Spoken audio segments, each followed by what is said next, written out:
September is almost over. Most people think the year is almost over. But here is the truth. You can achieve more in the next 12 weeks than you probably did in the last 8 or 9 months of 2025. That's the power of the 12-week year system. And today I will show you exactly how to put it into action with a complete planner template. This video is actually part 2 of my 12-week year series. In part 1, I shared a detailed summary of the book where I explained all the core concepts. If you haven't watched that yet, I highly recommend starting there. The link is in the description and on the screen. Because in this video, I won't be repeating the concepts. Instead, I will walk you step by step to creating a practical 12-week planner based on them. And if you just landed here first, pause this video, go watch the summary video and then come back. Trust me, the system will make a lot more sense that way. Now, if you have read the book, The 12-Week Year, you already know it only gives a small example of a planner. So I have taken it further and built a complete template for you. Vision, goals, weekly and daily planning, score tracking, reflections and more. You can download it for free using the link in the description. Or if you prefer, you can just take inspiration from it and design your own version in your journal. If you found this video and the planner useful, please like and post your comments. And don't forget to subscribe to my channel. Okay, so if you are ready to make the last stretch of 2025 your most productive yet, let's dive into building your 12-week year planner. The 12-week year is designed based on the concept of periodization. I assume you might already know that. Periodization simply means instead of spreading yourself across many goals, you take only a few goals for a shorter period of time. Stay fully focused and execute them with intensity. That's why while planning a 12-week year, it is recommended to take a maximum of 3 goals, not more. And if you're doing this system for the first time, it's even better to just start with 1 goal to adjust and adapt yourself. 1 or 2 goals are fine, but remember, maximum 3. If you have more goals in mind, you can always move them to the next 12-week year cycle. Apart from periodization, the 12-week year is also built upon 3 principles and 5 disciplines. Let's quickly recollect them. The 3 principles are accountability, commitment,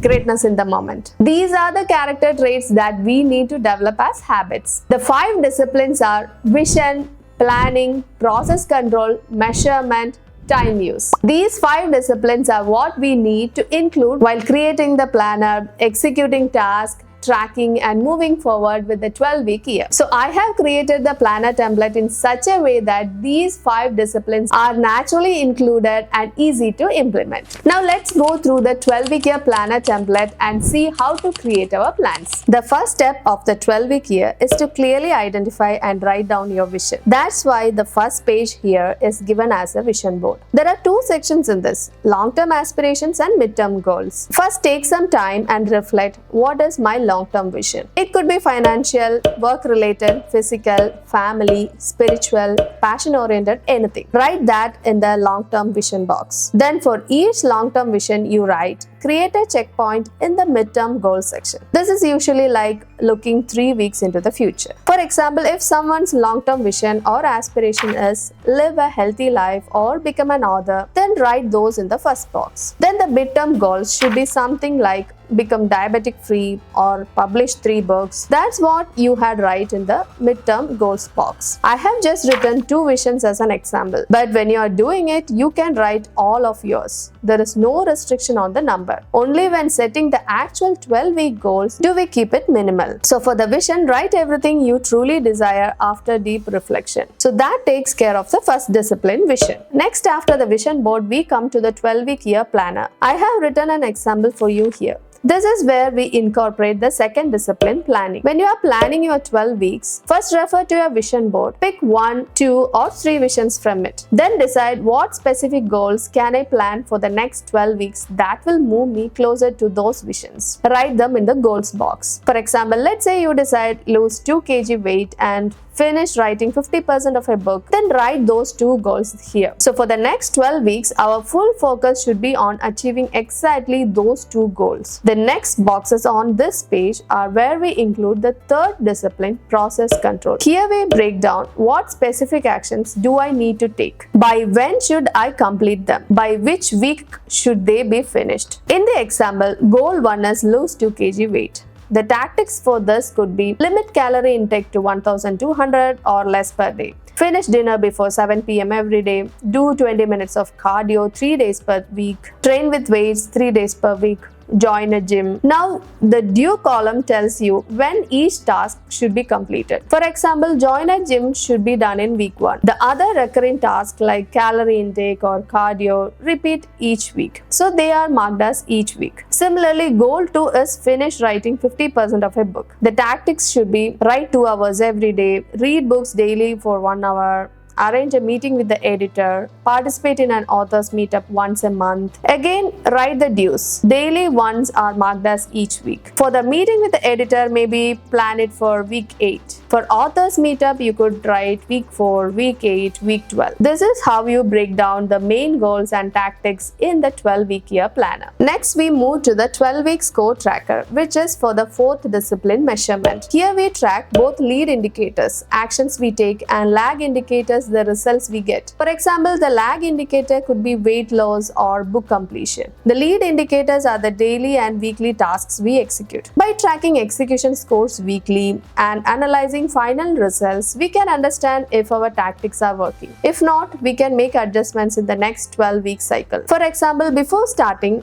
under lag indicators, we might write current weight 70 kg, book status not started. Then after 12 weeks, we write the results in the after column. Now let's move to the weekly and daily planners. Before the start of every week on Sunday, take a little bit time to sit down for planning. Then in this weekly planner page, for each goal that we have set, we need to note down the tactics for that week by referring to our 12-week year main planner. For example, let's say in goal 1, we had limit calorie intake every week. Similarly, there are other tactics. So if they are weekly, we write them here. For this week, we also have join gym. So that too we write down here. Now in the when column, we can be more specific. For instance, limit calorie intake is something to be done every day. So write every day and the count as 7 days, meaning write 7 next. Finish dinner before 7 p.m. This is also every day. So again, every day and write 7. Then 20 minutes of cardio is 3 days per week. Be specific. Say Monday, Wednesday, Friday. So write 3 days. Similarly, note down the rest by clearly specifying on which days to do them. When we make our plan in this detailed way, it helps us stick to it better. Goal 1 is filled this way. Next, goal 2 we can refer and fill. For example, write 2 hours every day and read books daily for 1 hour. Only these 2 tactics are there for week 1. Since both are daily, we write 7 and 7. So total is 14 here and 21 in goal 1. Why is this needed? Because later when we calculate score, this will help. Before talking about tracker and score, let's check the last 2 sections on this page. Here I have added 2 questions. What are the challenges I may face this week? What can I do to overcome these challenges? This is about identifying possible roadblocks and also thinking of solutions for them. Not every week will be the same. There might be personal emergencies or unavoidable priorities. Such challenges can block us from completing our tactics. If so, write them down under challenges and think of possible solutions. Then write those too. Doing this will ensure we don't get stuck in a situation where nothing can be done. We will already have thought of alternatives in advance. Think of it as just identifying worst case scenarios. Otherwise, always stay determined and the planned activities will be finished. Now looking at this table, we also see tracker and score columns. This is where we track our performance. The purpose is to record the planned tasks, how many were done, and then score them. There are many ways to do this. You can follow any method that's easy and convenient for you. The method I use is simple.